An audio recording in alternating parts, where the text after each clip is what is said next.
Hoje Israel atacou a área central de Beirute, e a área central de Beirute não tem relação com o Hezbollah. E por que eu tô falando isso? Porque até semana passada muitos analistas falavam que, na verdade, a incursão de Israel sobre o Líbano estava especificamente nas áreas controladas pelo Hezbollah. O que é uma fala muito perigosa, porque essas áreas controladas não são pequenas, são áreas densamente povoadas. Tanto que a gente viu que a quantidade de mortos nessa uma semana e meia de ofensiva de Israel ao Líbano já passa de 1.000 pessoas. Uma enorme quantidade de civis. E mais de 1 milhão de pessoas já foram deslocadas das suas moradias no Líbano, sendo que o Líbano tem 5,5 milhões de habitantes. Vocês têm noção? 1 milhão teve que sair de casa. E esse bombardeamento dessa madrugada, a capital Beirute, numa área teoricamente neutra, mostra que Israel não está preocupado em pegar o Hezbollah.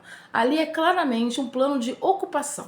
Quando começou a ofensiva em Gaza, chamou muita atenção de todos os analistas o quanto aquela ofensiva estava destruindo boa parte da estrutura física de Gaza, transformando em Gaza num lugar quase inabitável. 85% a 90% de toda a estrutura de Gaza foi demolida por Israel nesse quase um ano de ofensiva. Agora, Israel está levando esse mesmo modo de destruição para o Líbano. Inclusive, ontem ele bombardeou áreas próximas ao aeroporto libanês e também a fronteira do Líbano com a Síria, que é uma fronteira muito importante onde muitos libaneses estão fugindo para a Síria. E no caso, inclusive, da retirada dos brasileiros lá do Líbano, onde o Brasil tem mais ou menos 21 mil pessoas morando lá, uma das principais rotas seria a saída pela fronteira da Síria para tirar os brasileiros por uma rota que usaria uma espécie de quartel, né, uma base russa na Síria. O fato é que está bem claro que Israel vai aprofundar a guerra no Líbano.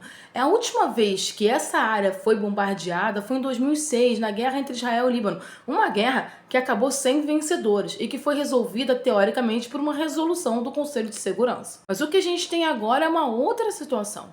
Uma situação onde não há nenhum respeito à soberania libanesa.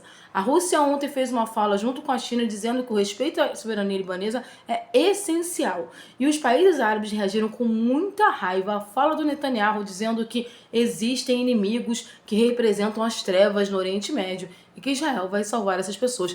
E isso não é exagero não, ele falou isso lá no palanque da ONU. A Arábia Saudita também liberou uma nota deixando claro que a soberania do Líbano não pode ser atacada. E a questão é, Israel vai continuar bombardeando o Líbano, tá?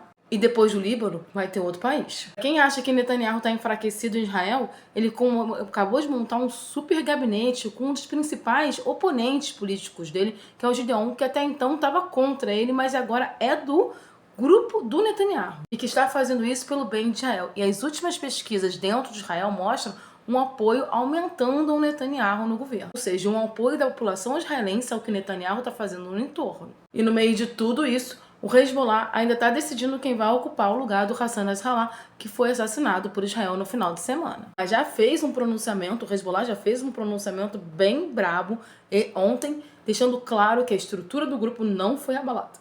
A única certeza que a gente pode ter é que provavelmente, não questão de dias, a gente deve ter uma incursão por terra do Israel ao Líbano, e o Hezbollah já comunicou que está prontíssimo para uma incursão em terra. É sempre bom lembrar que incursões por terra são catastróficas para os dois lados.